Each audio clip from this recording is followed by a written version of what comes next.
Some people ask me whether I short stocks, and my answer is no, I never short stocks, no matter how much overvalued a stock may appear to be, because I just don't think it's logical to short anything. So in this video, I will quickly explain you why I think so. You see, when you buy a stock or some other asset, you have a limited downside, which is the money you invested. So if you bought $1,000 of a certain stock, how much can you lose? You can lose $1,000, right? Which is the money you put in. This is your downside. But the good news is that when you're long, it doesn't get worse than this. You won't lose more money than what you invested in the first place. So when we buy stocks, our downside is limited, and that's very important to have in mind. At the same time, when you are buying, when you're long, your upside is unlimited. The sky is the limit. So if you invested $1,000, how much can you make?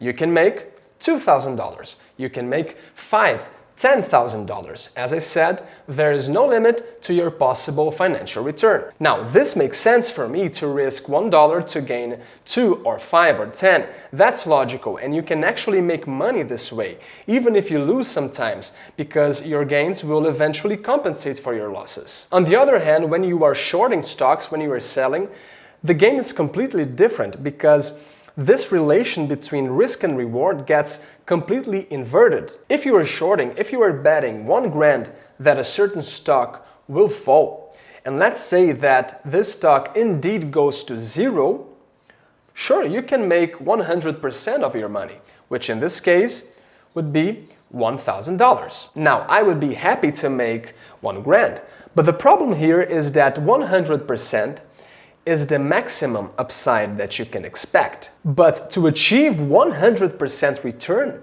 shorting, you need to be 100% right, and the stock needs to go to zero, which is not that usual. So here you invested $1, and in the best possible scenario, you can make only $1.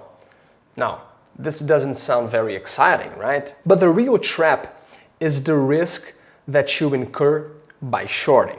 You see, when you are selling, your downside is unlimited. Your risk is infinite. So if you shorted $1,000 to gain $1,000, you actually can lose $2,000, $5,000, $10,000. Now, this doesn't seem something very intelligent to do, right?